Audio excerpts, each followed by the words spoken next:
It is the Friday edition of Real Talk with Keith Smith. And Keith, as they're hearing us and not seeing us yet, why don't you tease this pros pro of panel that's in the house right here? Scott Morris and Candace are pros, sources of the sources.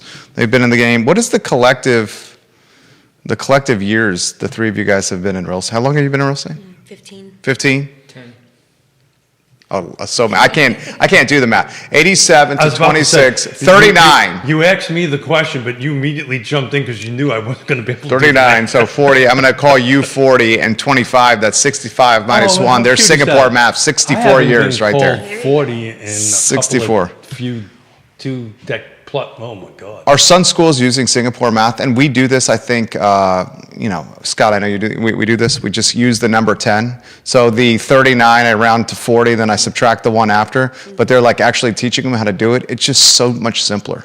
And like he's picking things up so quickly. But sorry, I digress. That's at 7, right? How old is he? He's 7. It's incredible what he's doing. Stuff that I was doing in the 4th grade, 5th grade. 64 years of combined here. Keith Smith. It's funny that 64, because we're going to talk about something that has a 5 in front of it now, which is our 30-year mortgage rate. We were just talking about that, Scott. That is the reason why I'm excited about this panel. You know, we've kind of called it. There was something that hit news wires, I guess, late last night about Fannie and Freddie buying, was it $200 billion worth of QMs, mortgages. But anyway, that's what we're going to do. We're going to talk about that. We're going to talk about the market and just have a little bit of fun. And then I will take any grandfathering advice or help, because as soon as the show is over, I am going to watch by myself a 3-year-old granddaughter and a 4-month-old granddaughter. You can do that. Yeah. You can do that. The trick is not to get mad about when they mix the Play-Doh together or put the Legos together wrong. I'm big on that. So you have to find something that you all can do. So that Yvonne you has got like rules. I legitimately hate when the Play-Doh is. I hate Oh my that. God. You've already got like, built-in no. parameters. You're Yeah, fine. but you actually think I'm going to follow those? I mean, yeah. I don't know. I'm just trying to think cupcakes. Yeah, you can do That's that. fun. Feed them cupcakes, feed them a lot of sugar, have a lot of fun, and the kids come home at 8:30, 9 o'clock, go see you later, have fun, hop in your truck and go home. No, I'm excited about it. I'm looking forward to it.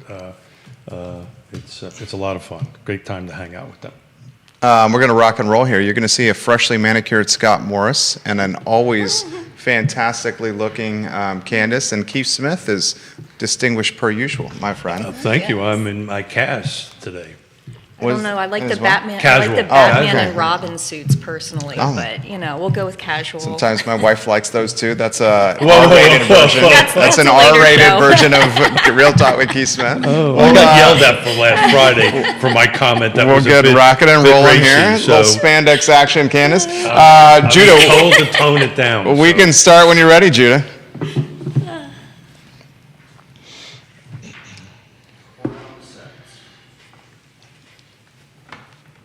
It's going to be a fun show.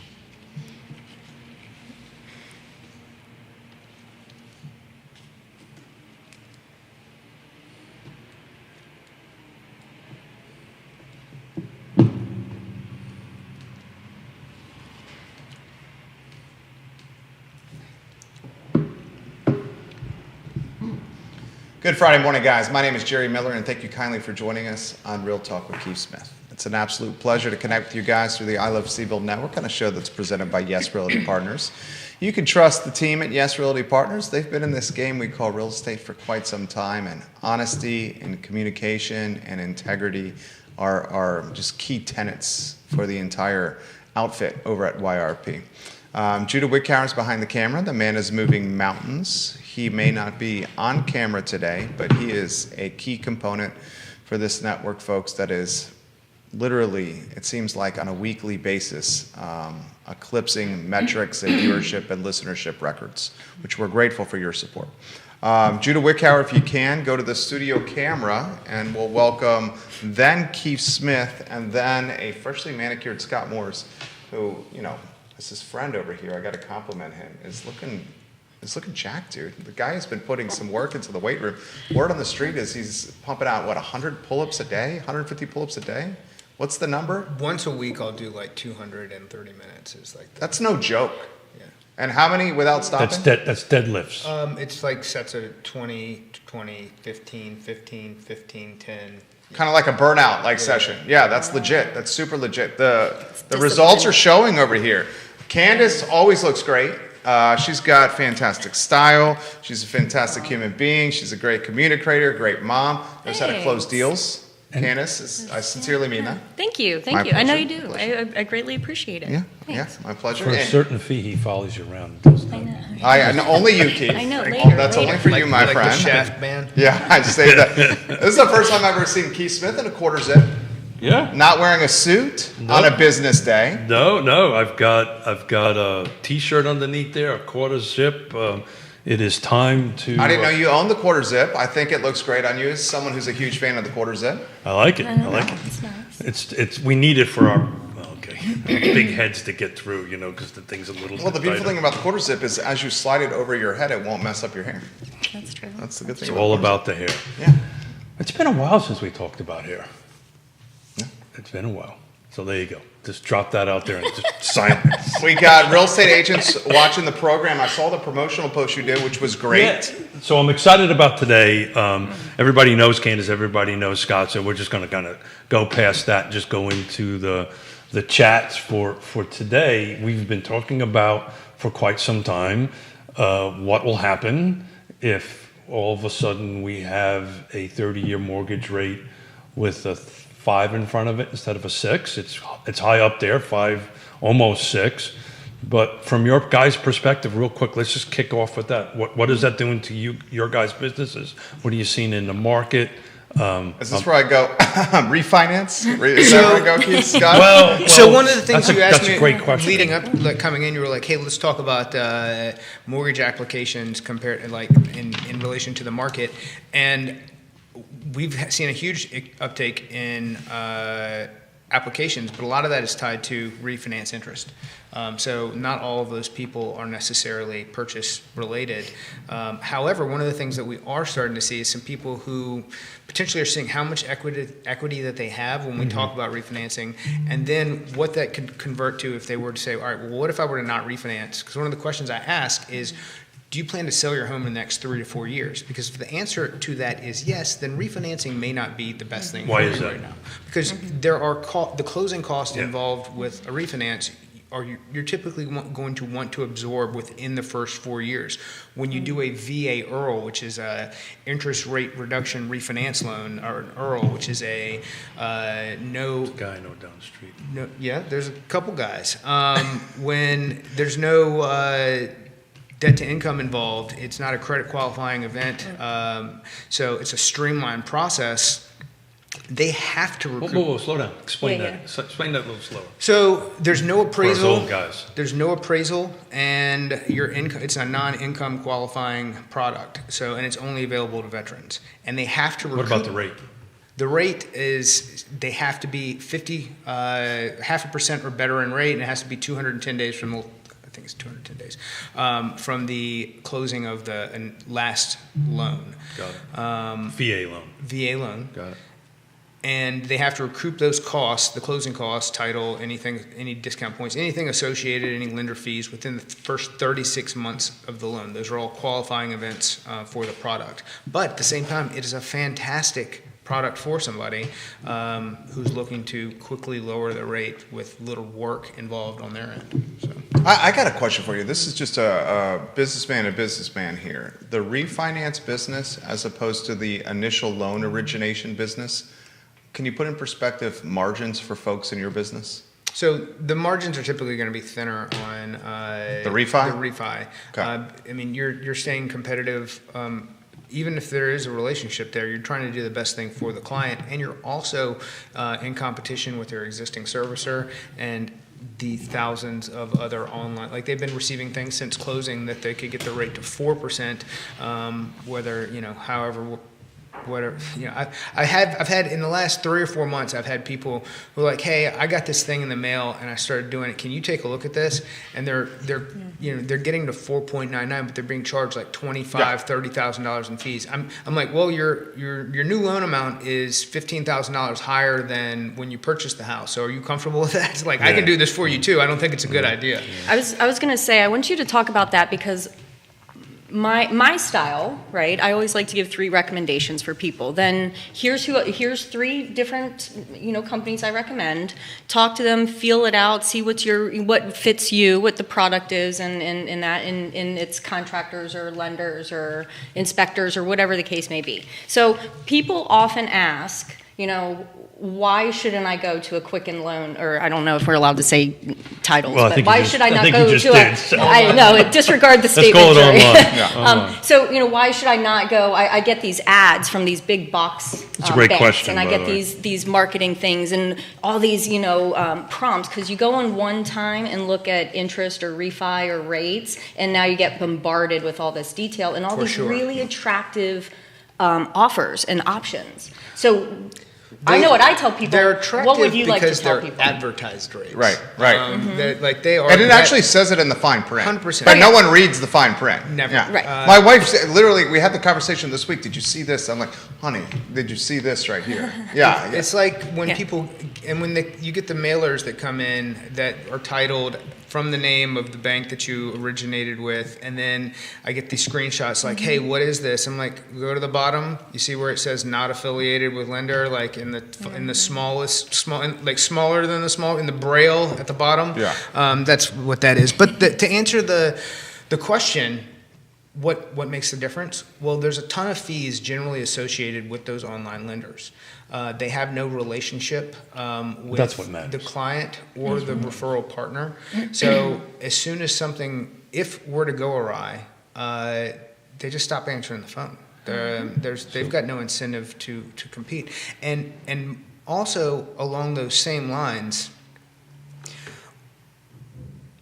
the referral, the relationship exists. And when you look at AI and where things are going in the world, AI is going to end up capturing some portion of what I do for a living. There's no question about that whatsoever. Like some of the things that I can show you in the home equity space, essentially they never talk to a human or upload a single doc. They tie a couple accounts together and they get an approved loan that's funded within 5 days. It's amazing. It's amazing. However, if you are a business owner or somebody who has to do anything complicated inside of your process, the human aspect of what you get from a me or anyone like me as opposed to someone who's working in a call center at one of these banks is different leagues of operation. So before we kick the show off, what did we say, 63 years? What was the cumulative? You combine you 3, 64 years. 64 years, Yeah. got it. So it's about equal to the time that I'm on this earth. I can tell you my portion of that 63, very rarely there is a transaction that doesn't require phone, voice to voice, hey, we need some help through this, right? There's always a transaction that hits that snag. Can we do a hint, suggestion for the realtors that are watching the program that prefer to strictly communicate via text? You should talk, please. Please talk. There's a lot of them out there that do not want to talk on the phone. So I mean, have you ever? I'm going to get on a soapbox yeah. on this Yeah. because I'm dealing with 2 right now that I cannot get the real estate agent. Aggravating. You know what? I to am return my so phone blessed call. right now. I am in some transactions with the best agents on the other side. And somebody, Keith, always says who on the other side matters. And it really does. So taking this back, segueing it back into the mortgage or the refi, why do you need a relationship whenever after the fact and after closing, it's going to be sold likely? It's because you can pick up the phone and call. And we, as your partners in this transaction, getting you from point A to point Z, it's about the continued friendship and communication and ability to say, you know what, I've got Scott's number and you're having he answers the phone. And during this transaction, why does it matter? Well, the dollar figure matters, yes, but the relationship really matters because It is the most expensive and most stressful process that anyone goes through. So this is not exclusive to our marketplace. We do a lot of referral work around the country, right? Yeah, And true. even in just around it just seems to be a thing. I don't understand why I can't get a real estate agent, my counterpart, on. So you guys are talking on about the agents, phone. they're like the agent thing. Like I totally. Sorry, I was just Nothing soapboxing drives on me crazier than anybody in the industry when I go to a call and their voicemail isn't set up or it's Yeah, full. I don't even But- get that. But Judah, for that's me- you, by the way. Just a friendly nudge over Well, I better there. check my voicemail Yeah. because I don't think I got Why it is set the up. or like the voicemail is overflowed and you can't leave a voice message? I don't get that. I got a phone call back from an agent on the other side that they left me a voicemail. That frankly pisses me off. I Just called keep it them. straightforward. I literally Tell us how called you them really right feel. away, and they go, "Wow, you called me back." I said, "What the hell did you expect me to do? You We, called." we you called interrupted me." Scott. It's Yeah. just disrespectful, is how I see it. Yeah. It's But the question is- people who like closing through attorneys' offices, and it's like I've sent 3 emails and they won't get back to me, and then you can't get them on the phone and trying to get getting title back from attorneys' offices. Is Well, so we're talking about this. We're going off a little bit off topic and on the, at least That's I mine. am on. That's mine. It's on not it. agents. But that is even 1,000 times harder if you're not actually dealing with the physical loan offices in here. So local agents matter. Having a face-to-face a voice-to-voice phone call. And I want to switch a little bit, if we don't mind. Sure. To data. At the end of April, Jerry and I are going to be starting our 8th year of doing this together. And I keep it. Wow. I know. I'm sorry, Jerry. So I keep older it. than my kid. Oldest kid, yeah. Well, it's helpful. Then I know how old your kid is. 'Cause I as always long as think we've about been- things from the kids. Did I have one? Did I 100%. not have one? Was I pregnant with one? That's Did literally I, what we do too. Yeah. Well, other than the last one, yeah, I get it. But I've been tracking. I take a picture of the 7-day tracker that I've been doing it for 7 yeah. years, and it's really interesting. Just to change, and I'm going to let you chime in on this, Candace. The tempo of the market has really picked up. So the same week ending as of the 26th, which was yesterday, in 2024 versus 2026, we are 83% up in new active listings. So in 3 years, we went up 83%. In just 1 year, we've jumped 65%. So this same week that ended last year, we've jumped up. How are you seeing things out there? Are you seeing tempo picking up? And before you do that, week over week, same last year versus this year, pendings are up 8%, and actual closed are up for that 1 week snapshot 26%. Has the spring market sprung?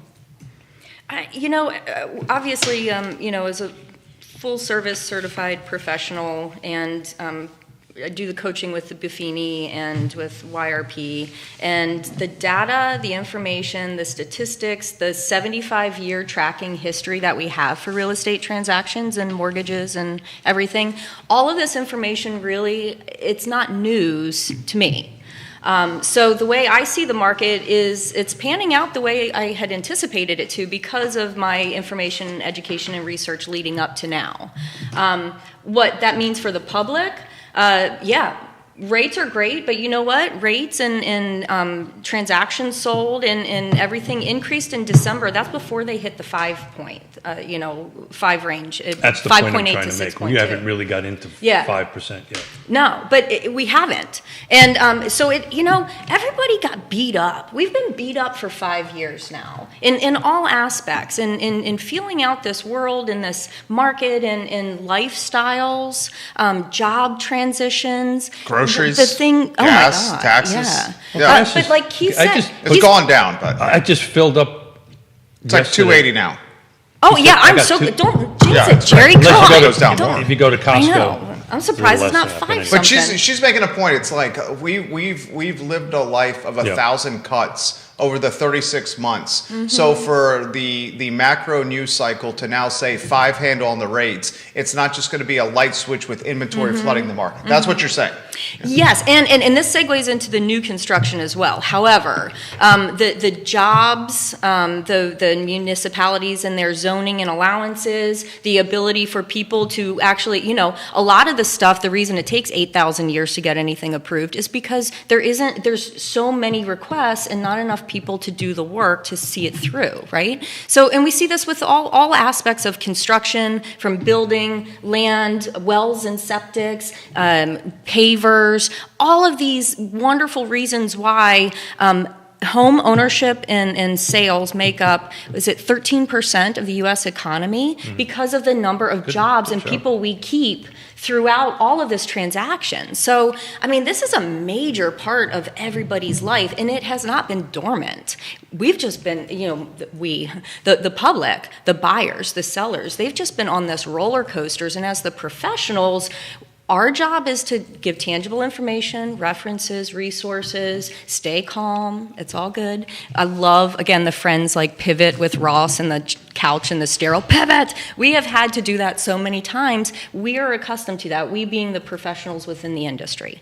So for the general public, yeah, they've been through bidding wars. They've been through released contracts, meaning, something was under contract and before it went to closing, it was canceled. And the home either went back on the market, stayed off the market, got rented, but it did not go to a successful closing. That was 60% up in 2023. People forget because things were going under contract in less than 3 seconds. So we've had this unsustainable, unrealistic market for so long. People are now kind of like, okay, why is Keith going in his quarter zip to play with little babies? Because of family, because that's where your heart is, that's where your passion is, that's where your energy flows. And we're seeing so much, again, all this information and statistics on people moving to be closer to family, Hey, one way Candace. or another. Candace, That's great take, So Candace. refis, That was awesome. new construction, all of that is now coming to people go, okay, this matters. This is important to me. This is where I'm going to put my devotion, my energy, and my focus, and this is how we're going to make it happen by calling Scott, by calling us, by watching your shows, and by getting the information to make the decision to be the best in your future. It's great. My soapbox. Thank That you. was fantastic. Scott, well, I'm curious to Scott's take on that. On anything here. That was fantastic. I mean, that, we've always talked, like, why do people, over the past few years especially, what is the incentive to move? It's always lifestyle choice over everything. And people make decisions based on some meaningful thing that they want to do, and then they come up with other reasons to justify it after the fact. But yeah, being close to family is a big part of what we've seen. It's one of the things we've seen, the growth of ADUs. That's the number one reason, when you take a look at the NAR statistics, the number one reason in 2025 why people moved was to be closer to family. I don't remember the number, but it was a substantial numbers. And then, I've always got my 5 Ds, right? Diamonds, diapers, divorce, downsizing, and death.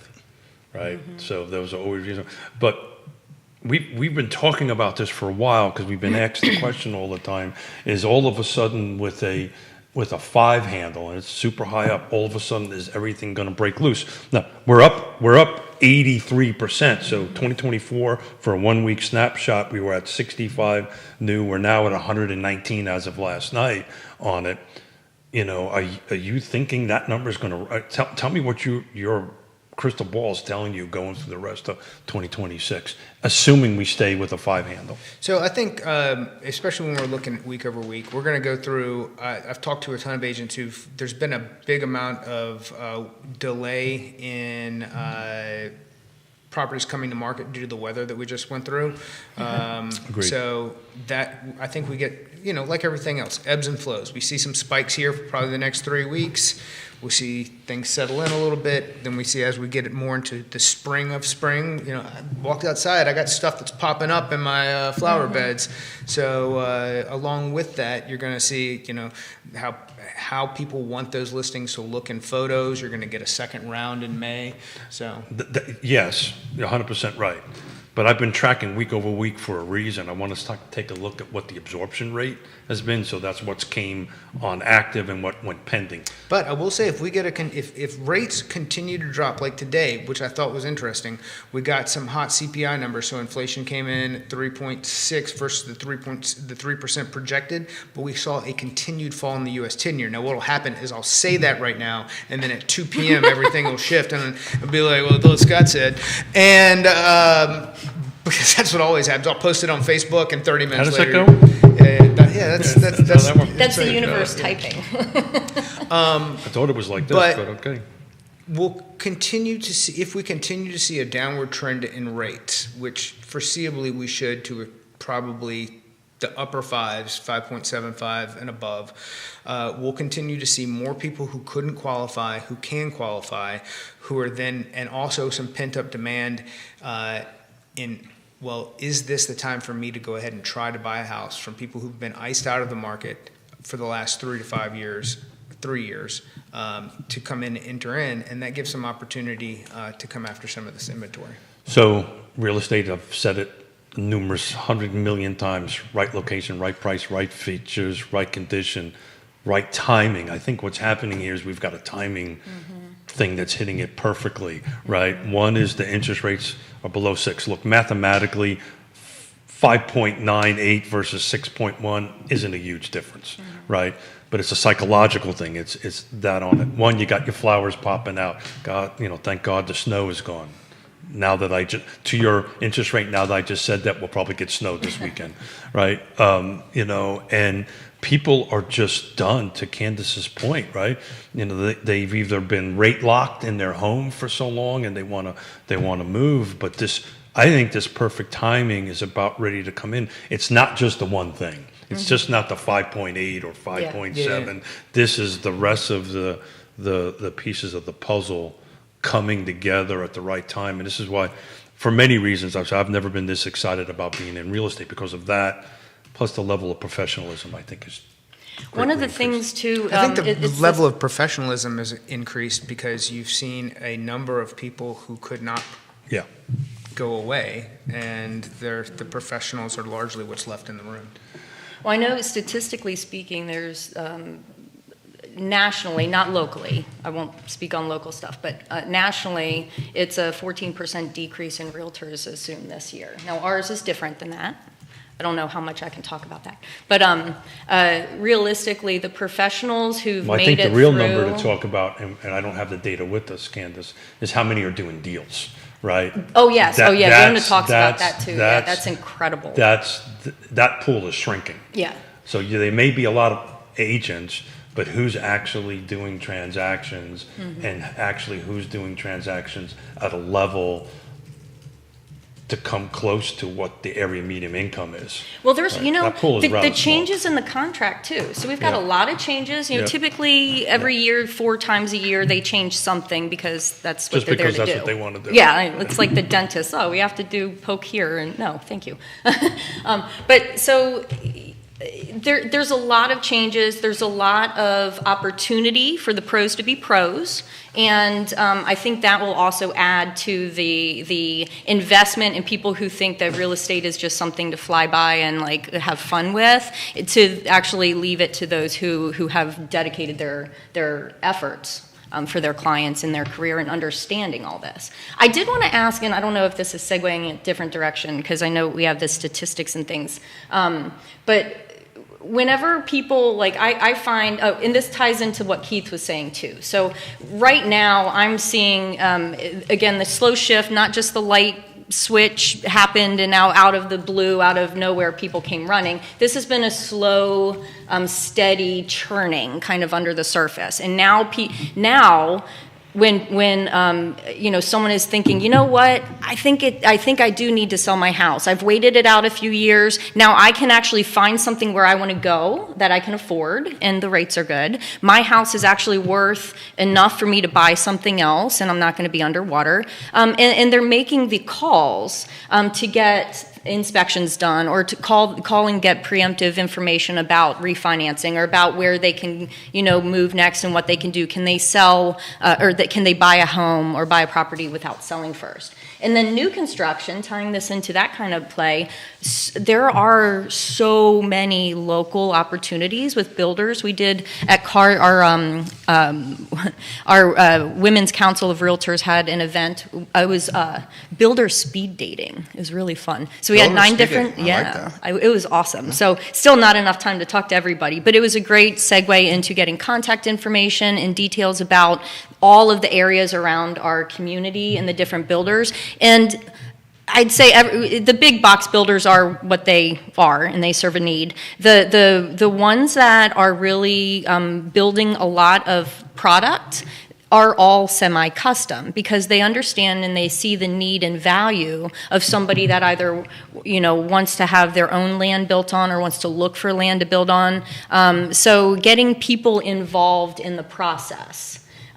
Site work, all of the different things and costs associated with the ability to build on your own land or find land if you can to build on. These builders have been amazing. So we are in a location that has these opportunities. So from Scott's perspective, and I don't know if you want to talk about construct a perm or building with a builder. For sure. And competing against, they have all these incentives, but again, you don't know what the product is until you talk to other lenders and find out what your options are through the process, what appraisals cost, what kind of ways to expect that. Again, so if somebody is in a home, they need to sell their home to get the money to buy, but they're like, well, what if we build? So how does that look like from your point of view? I love this. I don't have to do a job. I just So there's a sit here and couple. Well, I'm curious. I want to hear. So there's a him say couple it. different paths here. If it is a large national builder who also owns the mortgage company, say that second part. if it is a large national builder who also owns the mortgage company, they do some things that mid-sized regional builders, although some of them are kind of getting to the point where they will in some fashion have a relationship like this, but smaller builders, let's say they do 30 units a year, probably do not have this relationship. But when you get into the larger ones, they build into the price of the unit monies that are then allocated in concessions as advertisement, but also sometimes in forward commitment to rate. So they will say, we're going to sell this 20-unit block of these homes at X price with these incentives, and we're going to take an additional $150,000 and we're going to put that to the mortgage company as a forward commitment to say, you can buy these houses with a 4.99% rate for a 30-year fixed mortgage, lower than any of our competitors, because they took that $150,000 for these 20 units that have to be sold within 90 days. So what they're doing is it's a forward commitment to buy the rate down. They pay that to the mortgage company. They've already accounted for that money in the cost of the actual units being sold, and on top of that, we're going to give you an additional $5,000 in closing costs and a total of $10,000 if you use our mortgage company and our title company. And they bundle that and they sell it. So this is mass retail, like when you go to buy a cheap shirt at the store, and this is how they market I think it. they call that a bulk discount. A bulk Yeah. discount, but they also then, they're going to pack in and they're going to build their upgrades when you go in to buy the house, and that's all part of the process. You're also, I'll jump in there because you're starting to see less and less opportunity in upgrades nowadays.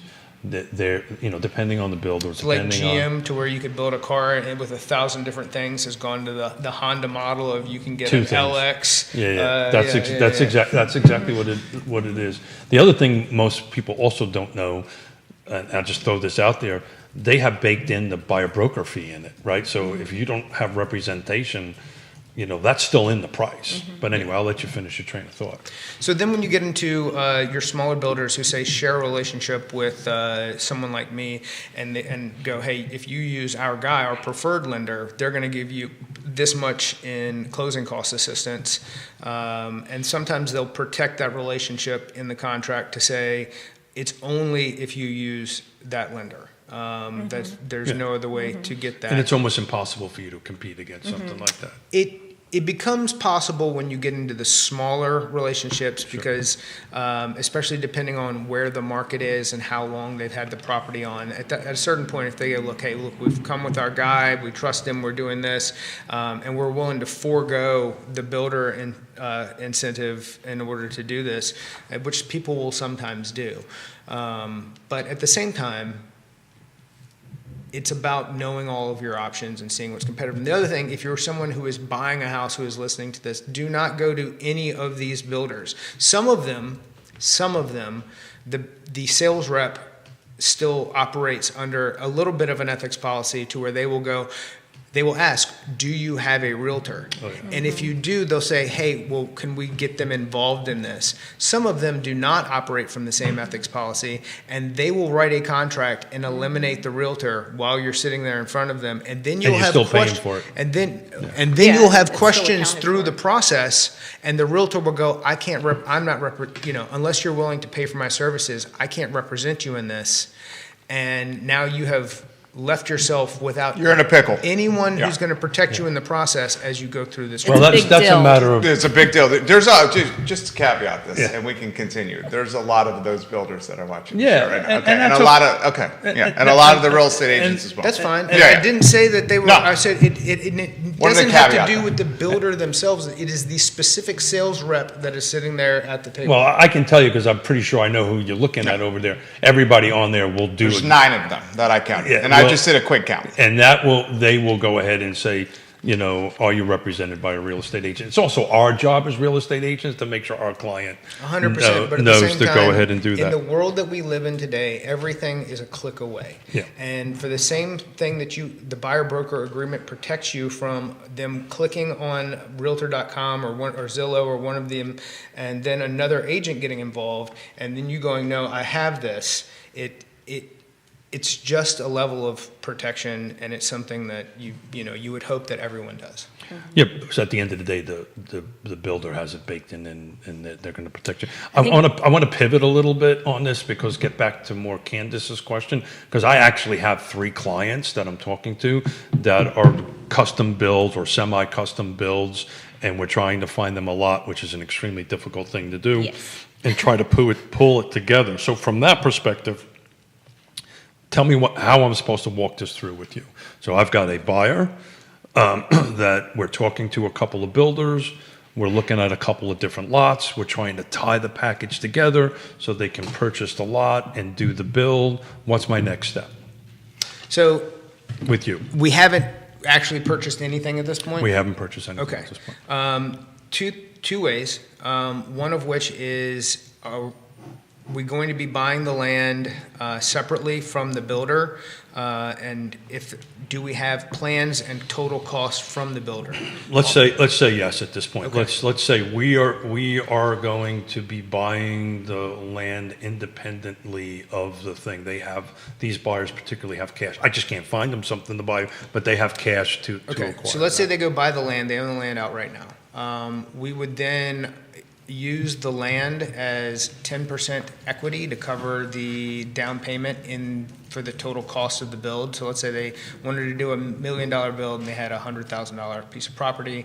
The equity in the land would cover, that they own outright, would cover the 10% of the $1 million house that they want to build.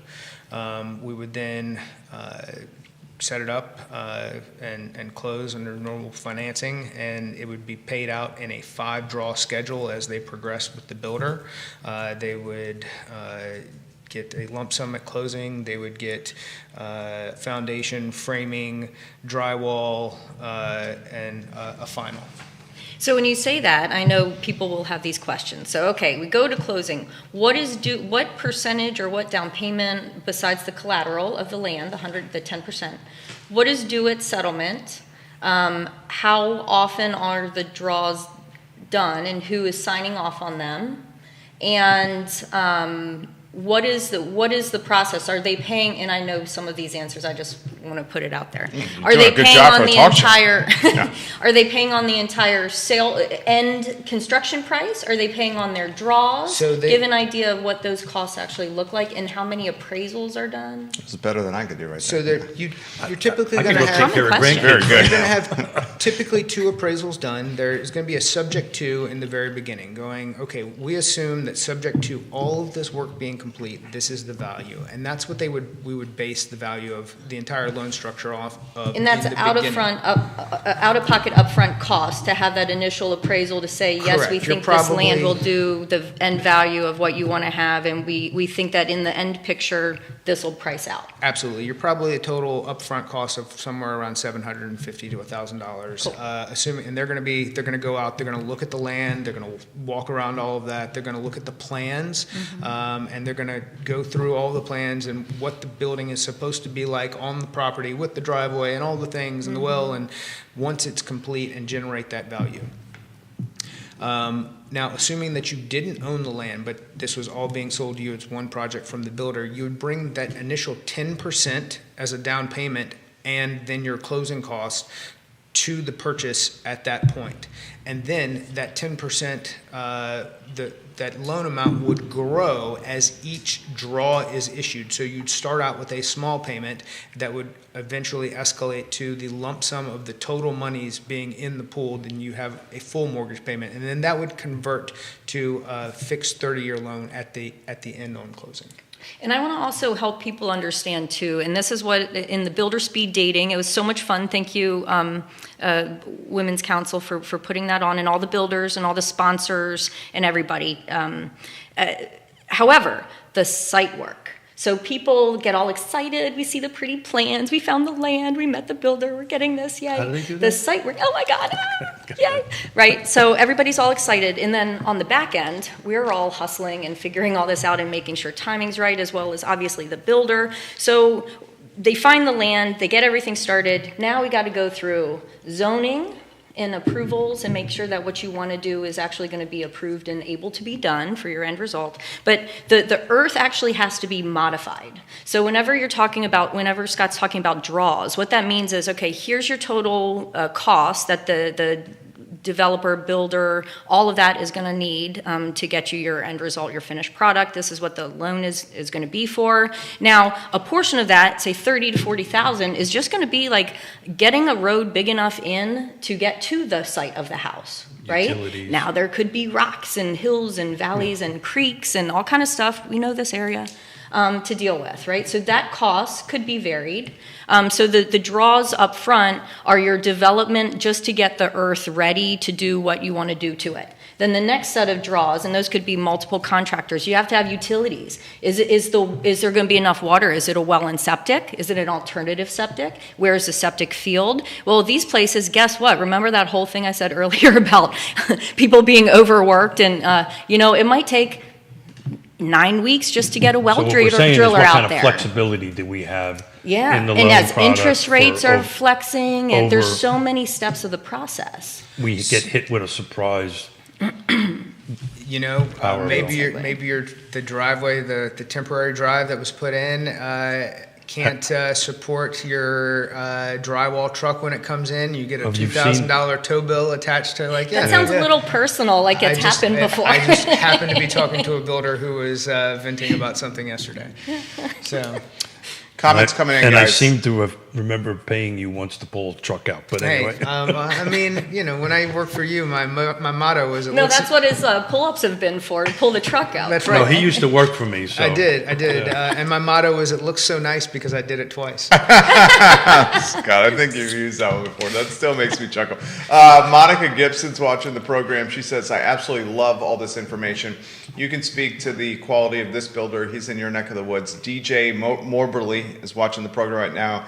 He's got a fantastic design build team. 100%.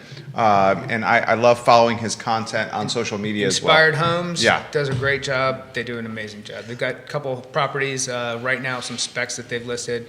They look amazing. Yep. He says that's why we do a full site evaluation on day one, and we factor land cost upgrades into our fixed fee contract. He's also given props to the panel. I'll highlight some of the brokers that are watching the program. Jeff Gaffney's watching the show. Matt Neese was watching the show. Katie Mullins, who's got a fantastic listing in Belmont, is watching the program as we speak right now. Lonnie Murray is watching the show. Vanessa Parkhill is watching the program. You got supervisors and counselors, elected officials, city planners, builders, finance folks, all watching the program as we speak right now. Here's an intriguing, Barbara Bosick is watching the program. Your business and how it pertains, this question's on the feed, to new construction versus existing construction and the percentages of what you guys are doing. Who wants to start with that? You want to go first with that, Scott? Like the percentages of new construction? Yeah, versus existing, the stuff you're financing. The deals you're doing. I do more existing than I do new construction. But again, that's in part because the majority of of the just units of construction come from these large-scale developers who also have ownership in the mortgage company. So helping smaller builders, like one of them I work with frequently, they actually take my pre-approval in the beginning, prior to doing any work, as the commitment that this is going to get done. They build the house, they don't borrow any money, and it's a turnkey loan at the end, so it looks just like a regular purchase. That's how I used to do it. And then there are builders who we start with the construction loan and then go through the process.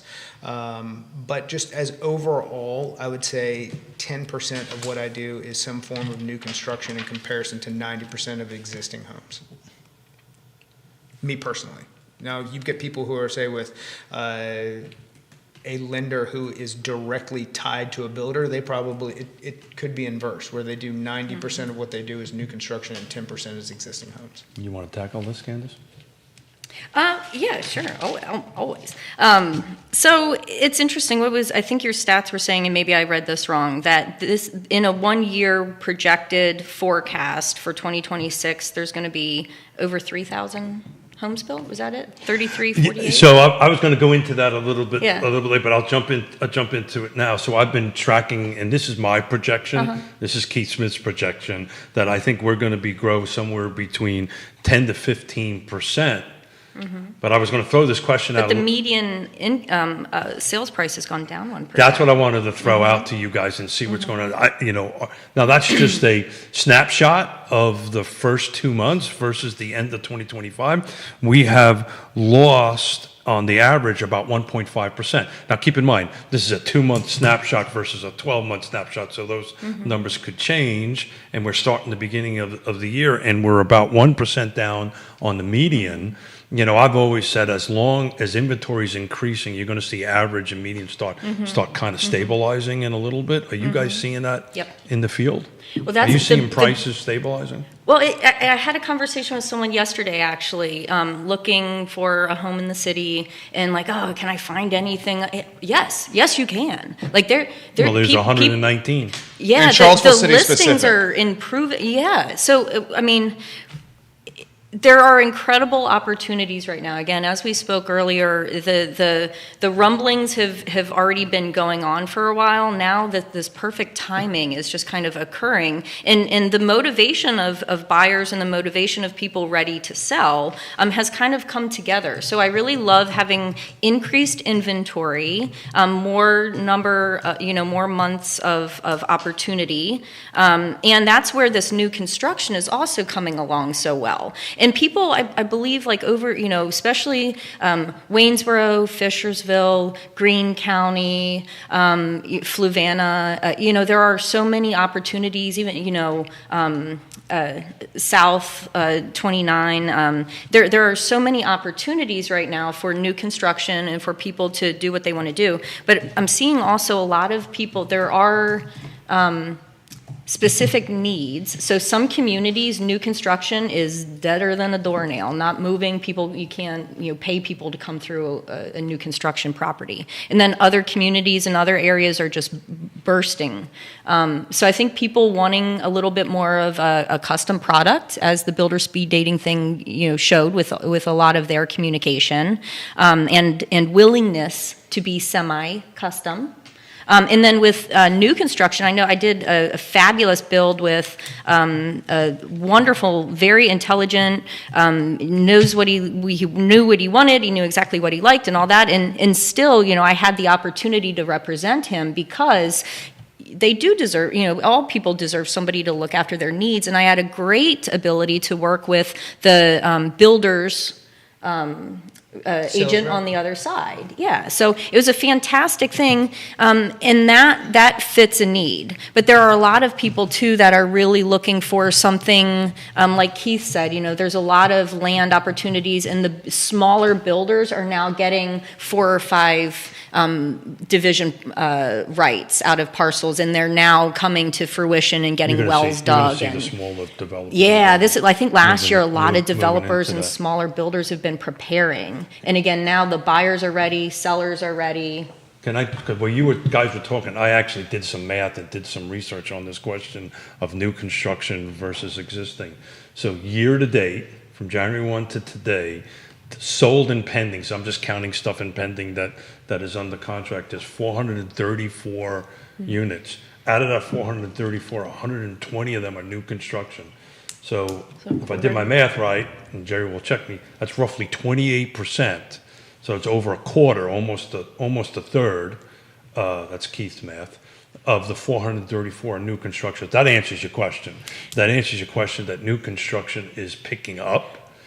I think you're going to hit ceilings, right? And I'll just say this. Fulvana's got about the end of this year, and it's done. Green's at its ceiling. Well, no. With the units that are coming to market, after that, there's no more coming Correct. through the pipeline. But it's got... Stanley Martin's doing a ton of those. But it's got 2,000 lots that are going to come online. So Yep. it's a long way out. Yep. Fulvana's still- capped out. Yeah. You're not going to see a lot happening in The Albemarle. ceiling for the small builder is and will continue to be land. Yeah. And Well, it's always land. And where you get these approved large developments that a larger builder goes and buys, and it doesn't happen year one. It could be year 8 before they get it done, and everything checks all the boxes for them to do it. And then as counties limit those developments moving forward, you'll see less and less of that. But it's still harder, even with different counties changing what their land division rights are going to be. Our county did that. Yeah, Fulvana did that. It took you only can subdivide in Fulvana County now 5 times maximum. Well, think about what Jimmy Evers said yesterday, general sales manager, last Friday on Real Talk. Yeah. He said, we have dry powder on hand and we can't find land to buy. 100%. Well, Exact words. So every time we talk everything about always- affordability, it becomes also accessibility. And if we don't have access to build more homes, we will continue to struggle with affordability. Yeah, 100%. So 100%. I don't think there's any argument, at least at this table, on that. I'll quote Neil Williamson. But you get a bunch of people Some who argument who for me work. on that. You get a bunch of people who talk about why don't we have this, but at the same time they're also going, we don't want more houses. So you can't have more houses and cheaper inventory. Well, I want to know. So we've got people online listening right now. What I want to know is what can we do? What can we do to help proceed the process in a forward momentum, efficiently and effectively? Because it is, again, going out and finding larger parcels of land, identifying the zoning rights and ability, and going through the division process. First, I've got a client right now looking at 3 lots, right? Going through the process. Well, the well was less than a 1 GPM, so Gallons different per minute. thing. Yeah, and so okay, now we have to frack. Now we have to do this. Well, can we get? There's a lot involved, right? So from our not counselors, from the Elected officials? Elected officials. Thank you. What can we do? Is there an ability to come in and help? Like, if there's a courier that needs help, let me jump in my car and run and do it. So how can we as the professionals help the builders, help the county officials, and get through these municipality kind of zoning issues or projections on smaller divisions throughout the areas? Well, I'll push back. So I'm the only one at the table here that does not feel like the development area should be expanded. And I'm speaking specifically to Albemarle County. Yeah. Okay. Wednesday, the county executive, Jeff Richardson, presented a budget for fiscal year 2027 to the Albemarle County Board of Supervisors. And he asked for a year-over-year 13.5% increase on the Albemarle County budget. The Albemarle County budget is now over $700 million, $725 million. So here's an interesting tidbit that came out. For every new unit that comes to market in Albemarle County, it brings in $1 of tax revenue. For the $1.25 it costs. $1.32 it costs. Okay, so $1.32. 5 years ago, I was on the show talking about how it costs $1.25 for every unit that goes in, and you only collect $1 in tax revenue. Yeah. So new units, and Neil Williamson will push back on this, and I'll give you the pushback and get out of your way. New units are financially net losers for jurisdictions. So $1.32 in infrastructure, where does it come mainly from? schools. Higher taxes. Exactly, higher taxes. Now the flip side of that argument, we have to be honest when presenting things. Got a ton of effing people watching here.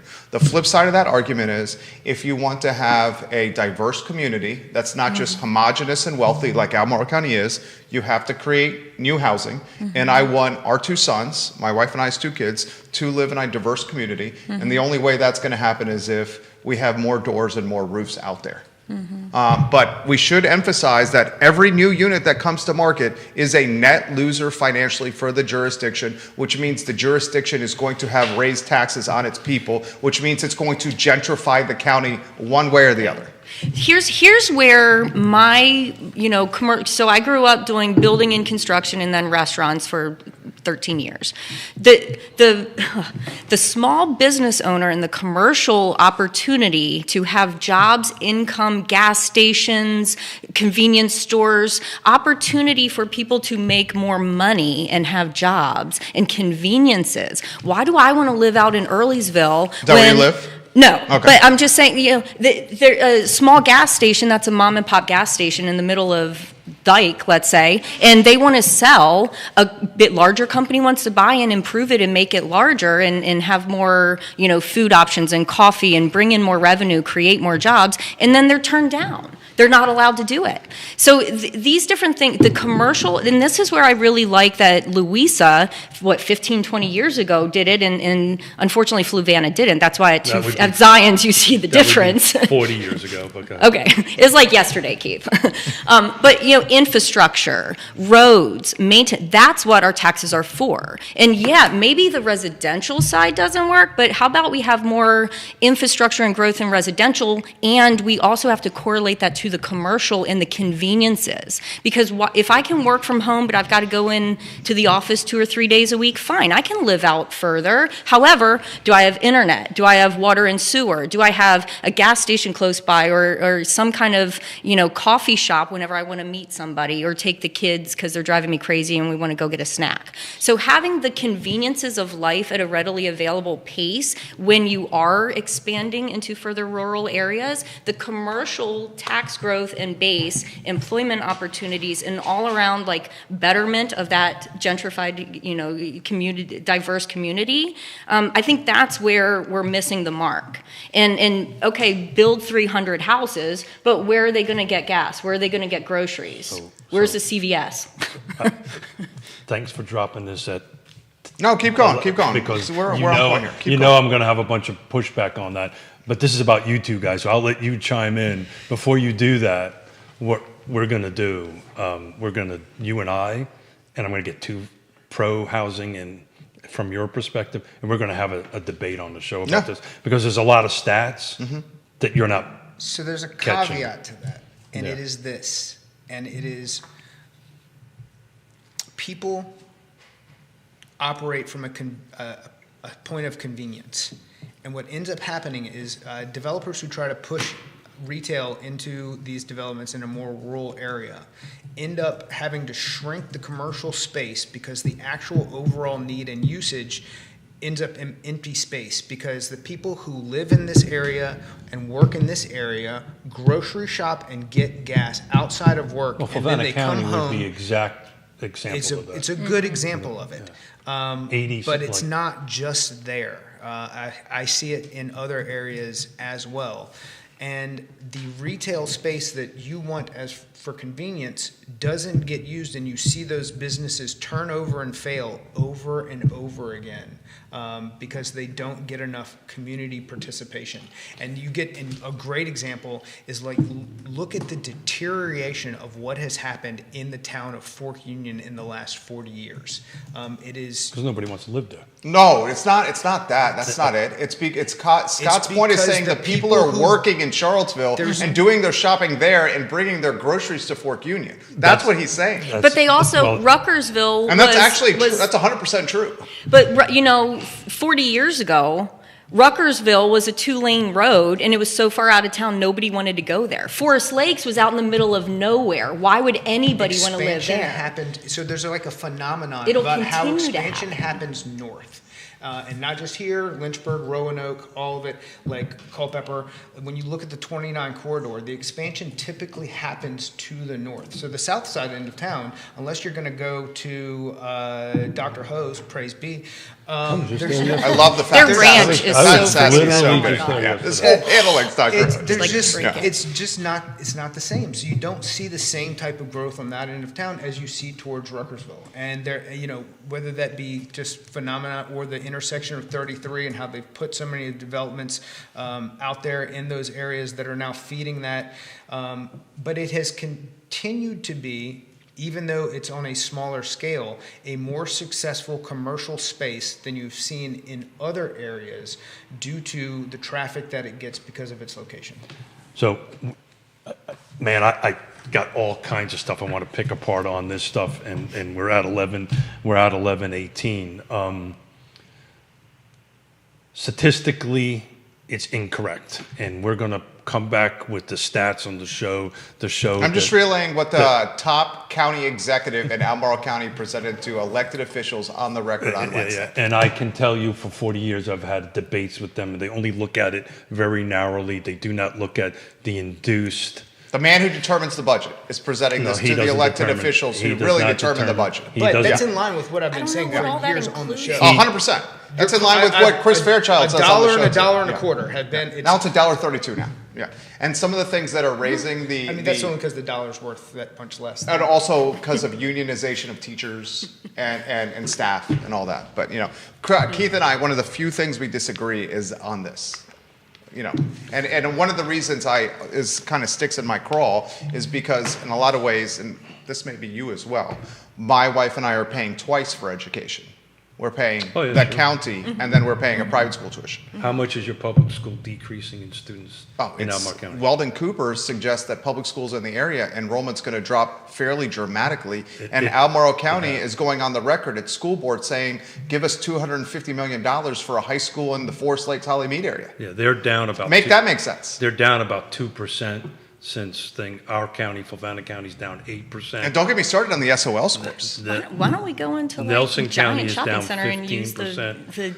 the schools empty, make that the But they or look at this, It's a great idea. Jerry, they look K-Tech at centers, believe me, I communicate with these folks on a regular basis. They look at it as a monolith. They look at it as dollars in and dollars out. But what they're not talking about is the dollar ins from either their commercial end of it. And back on the traffic stuff to talk about Fluvanna County, you guys are 100% right.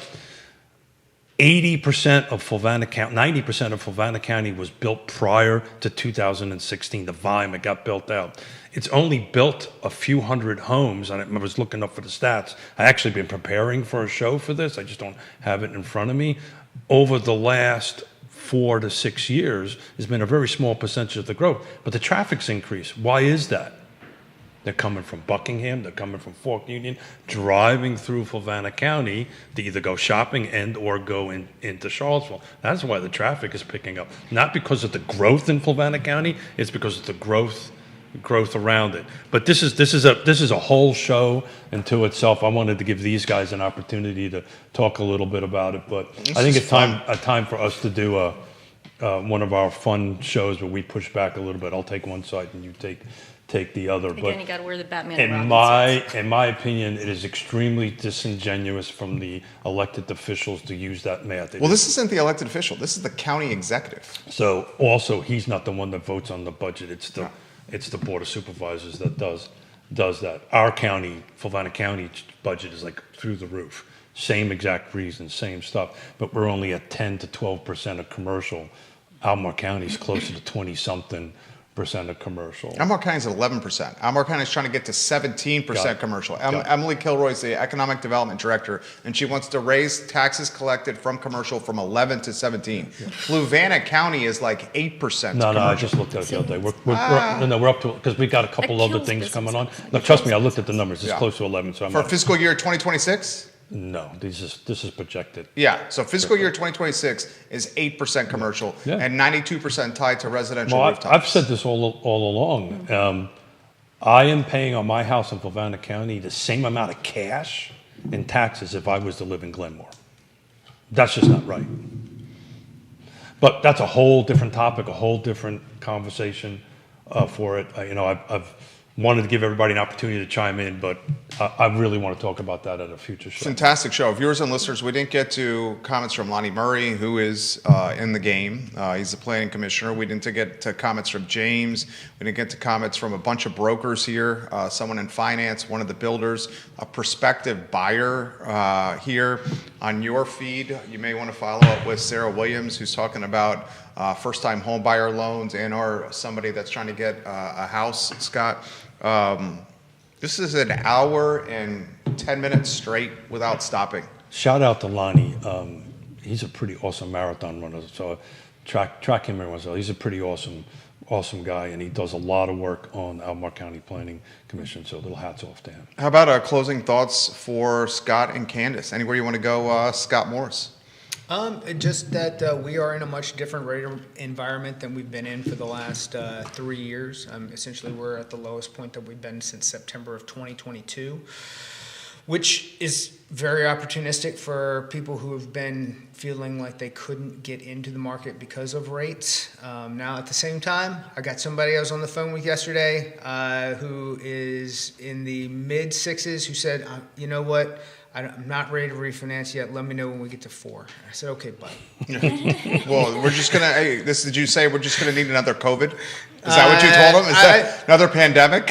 Hopefully we don't. No, what we need is, God forbid it'll happen again, is the government to dump too much money into the market. But well, I think that's what caused that. What's causing a big part of what we're seeing right now, and this is unrelated to anything that we're talking about, is like this AI bubble fear, which has kind of like dragged down the stock market for the last 2 days and pushed some money into equities. So we'll see how long that sticks. Do you buy the AI bubble fear? I certainly do not. Do you buy it? I think that You're talking about the bubble fear on the market, not in people afraid of it. Take a stock like NVIDIA or AMD. They're saying that it's overvalued, that there's a bubble tied to the AI category. So what's crazy is there's two different fear classes here. There is it's overvalued, and it's going to work so well that it's going to put everyone out of jobs, and then we've got a whole other unemployment issue. So as far as the value goes, this is like what we're paying to use AI right now is the teaser rate. Trust me, as we become more dependent on it, that number is going to go up. Sure. That stock is going to go through the roof. I did a post about AI. I personally love AI. I now can write. But I've never been able to do that before. So the engagement that's being pushed by this teaser rate right now, the corporate side of things, they're paying millions upon millions of dollars for usage that the low-end consumer is not seeing cost for, because they want that adoption. Just like it's still free to Google stuff. So at some point, where is that cost? So where that brick wall, and I know we're over, but where that brick wall is going to be. You know where that brick wall is going to be on AI? They're not going to be able to get the power. All these data centers that are now not going to get approved because they don't have power to come in. I saw a meme about this, that all the people that are going to lose their jobs, this is a meme. That's not true. Let's hope to God this isn't true. That all the people that are going to lose their jobs because of artificial intelligence will then find new jobs, basically being the hamsters that power the artificial intelligence, like riding stationary bikes, creating kinetic energy to power the AI, that then is the one that's driving the economy. We're doing anyway that's right effing now? terrifying. Really? There's a power Isn't wall. it already happening? There's a power wall about ready to come up on that. My thing, I'm a face-to-face person. I call, communicate. Communication is absolutely key. You're great at Let's dive in. Let's get deeper. Let's find out what you independently have for yourself, what you want to do, and your goals. And I love helping people. I love communicating and hearing and conversing with pros and amazing colleagues, and I love having pros on the other side. So the agents that I'm working with now, thank you for being who you are and being professional. And let's talk. I got to go take care of a couple of toddlers and an infant. I still think they're taking care of you, honestly. It's probably the case. They're smarter than me. I know that much. So since we've been talking here, 6 more homes went on the market. So just in a little over an hour and a half, the inventory just grew by 6 more homes. Mm-hmm. Keith Smith, Scott Morris, Candace, you're absolutely amazing. Keith, Scott, you're amazing too. Judah is amazing. He's behind the camera. This show was fun. I thoroughly enjoyed this show. It's archived wherever you get your podcasting content and your social media content. It's also archived at realtalkwithkeithsmith.com. We'll catch up with you guys in an hour and 2 minutes on the I Love CVille show, and we certainly appreciate your viewership and your listenership. So long, everybody. Thanks, guys. Thanks, everybody. Thank you. Thank you. Done. That was awesome. I love it when I just sit here and shut up.